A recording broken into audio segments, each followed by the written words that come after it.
ஓம் நமச்சிவாய. Once again coming back with Amarnath Astro YouTube channel. இப்போ பார்த்தீங்கன்னா, சில பேருக்கு சில கிரகம் இல்லை சில கிரகங்கள் நீச்சமாக இருக்கும். அந்த மாதிரி கிரகங்கள் நீச்சமாக இருந்தால் அதற்குரிய காரகத்துவம், ஆதிபத்தியம் அதெல்லாம் கிடைக்காது. உதாரணமாக பார்த்தீங்கன்னா, சந்திரன் விருச்சிகத்தில் இருந்ததுன்னா நீச்சம். அந்த சந்திரன் நீச்சமாக இருந்தால் அம்மாவோட சப்போர்ட் இருக்காது. அம்மா காரகத்துவம் கெட்டுரும். இல்லை அம்மா இறந்துருப்பாங்க. இல்லை அம்மாவும் மகனும் இல்லை மகளும் பிரிஞ்சிருப்பாங்க. இதை மாதிரிலாம் பலன்கள் சொல்லுவாங்க. இது உண்மையா அப்படின்னு கேட்டிங்கன்னா, இந்த மாதிரி பலன்கள் எல்லாருக்கும் பொருந்தாது. அதை பற்றி தான் இன்றைய பதிவில் பார்க்க போகிறோம். சந்திரன் நீச்சம் மட்டும் பார்க்கல, எல்லா கிரகங்களும் நீச்சமாக இருந்தால் என்ன மாதிரி பலன்கள் கிடைக்கும். சில கிரகங்கள் நீச்சமாக இருந்தால் பல விஷயத்தில் நீங்கள் வெற்றி பெறுவீங்க. அது எப்படின்றத நம்ம பார்க்கலாம்.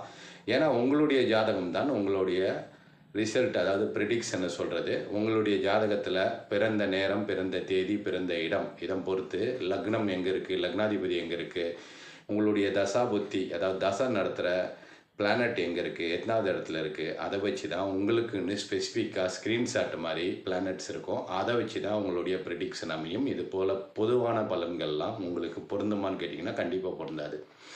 பதிவுக்கு போகிறதுக்கு முன்னாடி இது வரைக்கும் நீங்கள் சப்ஸ்கிரைப் பண்ணாமல் பார்த்துட்டு இருந்தீங்கன்னா, நீங்கள் சப்ஸ்கிரைப் பண்ணிவிட்டு பெல் ஐக்கானை ப்ரெஸ் பண்ணிங்கன்னா வரிசையாக வீடியோக்கள் வந்துட்டு இருக்குது. ஏற்கனவே பார்த்தீங்கன்னா ஒரு 1000 பதிவுகள் இருக்குது. அதன் மூலமாக நீங்களும் பலன்கள் எடுக்கும் அளவிற்கு ஜோதிடம் தெரிந்தவர்களும் தெரியாதவர்களும் நீங்கள் தெரிந்தவர்களுக்கு பலன் கூறும் அளவிற்கு உங்களுக்கு ஜோதிடம் கற்றுத்தரப்படும். மற்றபடி நீங்களே கற்றுக்கலாம். அதுதான் இந்த சேனலோட நோக்கம். இதை தவிர பார்த்தீங்கன்னா, உங்களுக்கு ஏதாவது சந்தேகம் இருந்தால், இல்லை உங்கள் ஜாதகத்திலையோ மற்றவங்க ஜாதகத்திலையோ நீச்சமான கிரகம் இருந்தால், அந்த கிரகம் என்ன மாதிரி தசாபத்தியில் பலன் தரும் அப்படின்றது உங்களுக்கு தெரியலன்னா, நீங்கள் கமெண்ட் பாக்ஸில் சப்ஸ்கிரைப் பண்ணிவிட்டு போட்டிங்கன்னா, உங்கள் கிரகம் எப்படி நீச்சமாக இருக்குது, என்ன மாதிரி பலன் தரும் அப்படின்றத கமெண்ட் பாக்ஸில் 24 மணி நேரத்துக்குள்ளே உங்களுக்கு பதில் வழங்கப்படும். சரிங்களா?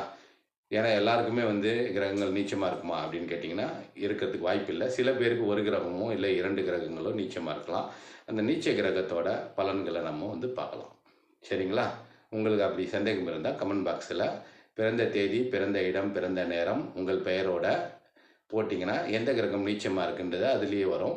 உங்களுக்கே தெரிஞ்சதுன்னா அதையும் நீங்கள் போடலாம். அந்த கிரகத்தோட தசாபுத்தி எப்படி இருக்குன்றது உங்களுக்கு தெரியலன்னா ஒரு வேளை உங்களுக்கு கமெண்ட் பாக்ஸில் பதில் அளிக்கப்படும். இப்போ நம்ம பதிவுக்கு போகலாம். நீச்ச கிரகம் அப்படின்னு பார்த்தீங்கன்னா, நீச்சம்னா என்ன? நீச்சம்னா அந்த ஒளி அதாவது பவர். இன்றைக்கி பார்த்தீங்கன்னா பௌர்ணமியில் சந்திரனும் பவர்ஃபுல்லாக இருக்கும், சூரியனும் பவர்ஃபுல்லாக இருக்கும். ஆனால் பார்த்தீங்கன்னா அன்ஃபார்ச்சுனேட்லியாக ரேர் ஈவெண்ட்டாக சந்திரன் ராகு கூட இருக்கிற இணையறதுனால சந்திரனோட ஒளி